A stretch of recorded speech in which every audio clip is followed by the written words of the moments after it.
За хууль санаачлагчийн хувьд бас ажлын хэсгээс нэг ганц хоёр зүйл тодруулах гэсэн юм аа.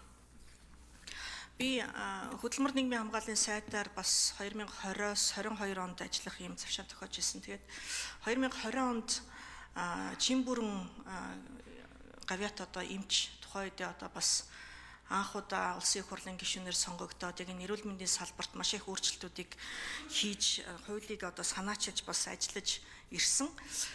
Тухайн үед бид бас одоо яамн дээр уулзалтыг зохион байгуулад тухайд чи ямар сэдвээр уулзч илаа да. За үгүй нийгмийн даатгал биш байсан. Тухайд бид нар чинь нөгөө групп тогтоолтыг илүү одоо сайжруулах, хяналт шалгалт явуулах ийм одоо сэдвээр уулзж исэн. Тэгээд яг энэ үеэрээ бид нар бас яг энэ эдис эрхтэн шилжүүлэх хууль өөрөө бас донорын цусны донортой одоо цусны хуультайгаа нэг байсан. Тэгээд тухайн үедээ хуульд нэмэлт өөрчлөлт оруулах ийм одоо төслийг өргөн барьсан байсан. За насны хязгаарыг 25 байсныг 21 болгох. За мөн түнчлэн одоо яг энэ урамшууллын асуудлыг буюу амьгуу донорын одоо ар гэрн тий одоо тухайн одоо амьгуу тархины өвчлөлттэй байгаа тэр хүнийг одоо донороор нь одоо шилжүүлэхэд илүү тийм хөшүүрэг гэдэг юм уу эсвэл одоо талархал гэдэг юм уу яг энэ олон улсын энэ одоо юу гэдгийг аргачлалыг гэдэг юм уу тий энэ хэлбэрийг Монголдо нэвтрүүлэх ийм одоо анхны оролдлого хийгдчихсэн. Харамсалтай нь 21 онд яг улсын их хурлаар бол ердөөсөө энэ талархлын энэ одоо урамшуулал тийм ээ одоо энэ санхүүжилтийг бол шийдээгүй. Тухайн үед бол одоо ердөөсөө ойлгоогүй ингээ буцаасан байдаг. Гэхдээ хөдөлмөр нийгмийн хамгааллын яам бол яг Жимбүрэн гишүүнтэй бас ярилцжсэнийхаа дагуу энэ бол маш чухал асуудал юм аа. Олон улсад байдаг асуудал юм аа. Бид ядаж өөрийнхөө байгаа эрх мэдлийнхаа хүрээнд шийдвэрлэх боломжтой энэ оршуулгын тэтгэмждээр нь тодорхой хэмжээнд ердийн оршуулгын тэтгэмжээс илүү одоо авч үзэх ийм одоо арга хэлбэрийг хаяа гэж нийгмийн даатгалын үндэсний зөвлөлийн хуралдааны шийдвэрээр нийгмийн даатгалын сан төлж байгаа шимтгэл төлөгчийн одоо харилцаанд орсон альва одоо хүн одоо амьгуу донор болсон энэ тохиолдолд оршуулгын тэтгэмжийг нэмэгдүүлье. За ердийн оршуулгын тэтгэмж тухайн үед 2 сая төгрөг, за амьгуу донор бол 3.5 сая төгрөг байна гэж бид нар тухайн үед нийгмийн даатгалын үндэсний зөвлөлөөрөө шийдвэрлэж байсан. За үүний улмаар бас тодорхой хэмжээнд нэг бага зэрэг идэвхжих гэдэг юм уу, бага зэрэг одоо таниулах гэдэг юм уу ийм ажиллагаа явсан.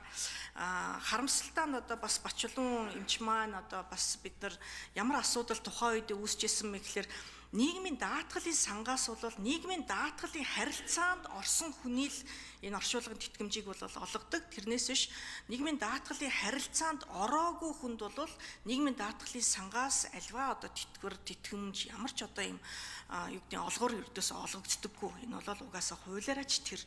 Тэгэхээр энэ агуулгаараа одоо бол нийгмийн даатгалын сангийн харилцаанд орсон хүмүүс оршуулгын тэтгэмжээ нийгмийн даатгалын сангаас авдаг.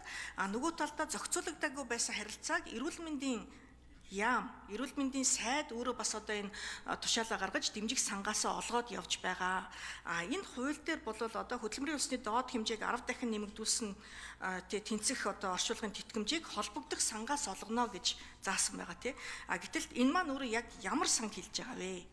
Дагалдаж өргөн барьсан байгаа хууль дээр бол зөвхөн нийгмийн даатгалын санг л хүндсэн байгаад байгаа. Тэгэхээр энийг эрүүл мэндийн даатгалын сан гэж нэг одоо харж гин үү? Эсвэл нийгмийн даатгалын сан гэж харж гин үү? Зөвхөн нийгмийн даатгалын сан гэж харж байгаа бол энэ хуулийн зөрчил үүсэх буюу нийгмийн даатгалын сангийн одоо энэ харилцаанд ороогүй хүнд хуулиараа бид нар уг нь ямар ч одоо тэтгэмж олгох боломжгүй хэвээрээ байгаа. Тэгэхээр энэ сангийн асуудлыг нэг тодруулж өгөөч гэсэн юм. За ажлын хэсгийн гишүүн Сүхбаатарын Эрдэнэт гишүүн хариулъя. За энэ эд эрхтэн шилжүүлэх энэ асуудалтай холбоотойгоор даатгал төлж ийсэн үү, төлөөгүй байсан уу гэдэг асуудал бол жиж асуудал гэж бид нар бол авч үзсэн. Хуулийн инкэт анхны төсөлд бол даатгал төлж ийсэн бол даатгалаас, даатгал төлөөгүй байсан бол даатгалын одоо бараг нөхөн төлөх юм шиг ийм зохицуултыг байсан. Тэгэхээр бид нар бол авч үзээд энэ хүн амьд бус донор эд эрхтнээ бусдад одоо өгснийхэн төлөө оршуулгын зардлыг эрүүл мэндийн одоо дэмжих сан, за одоо өөр бусад төр хуулиуд өөрчлөгдөхөөр юу ч болж болно. Эрүүл мэндийн дэмжих сан, за бусад одоо сангуудын холбогдох сангуудтай холбоотой асуудлыг нь бол тухайн хуулинд нь бол одоо зохицуулаад өгч боломжтой юм аа. Яг одоо тэр сан энэ сан гэж тавьж чагаар сүүлд нь тэр сан байхгүй асуудал болчихоор энэ бас дахиад асуудал үүсгэх гэдэг үүднээс нь ярьж байгаа. Тийм учраас энэ удаагийн тэр хөдөлмөрийн хөлсний доод хэмжээг 10 дахин гэж оруулсан нь бол одоо бол 4 сая 500 орчим мянган төгрөгийг бол одоо өгөхөр байгаа юм байлээ. Тэгэхээр дундаж одоо оршуулгын зардлыг аваад үзэхээр бол ер нь бол дундаж оршуулгын зардлын 10 сая хавцаа байдаг юм судалгаа гаргасан. За энийг нь бол ерөөсөө тэр хүн жилдээ бол одоо маш цөөхөн хүн байдаг учраас эрүүл мэндийг тэр дэмжих сан гэж нэрлэх нь үү? За одоо эрүүл мэндийн тухай хууль болон сангийн одоо хуулиуд дээр бол явж байгаатай холбоотойгоор хамгийн зохистой сан болохоор ерөөсөө эрүүл мэндийг дэмжих сан юм байна. За эрүүл мэндийг даатгалын сан гэх юм бол одоо бас энэ өөрөө нэг талаар бол бас яг тийм зохиромжтой биш юм болов гэдэг үүднээс нь холбогдох гэдэг үгээр оруулсан юм.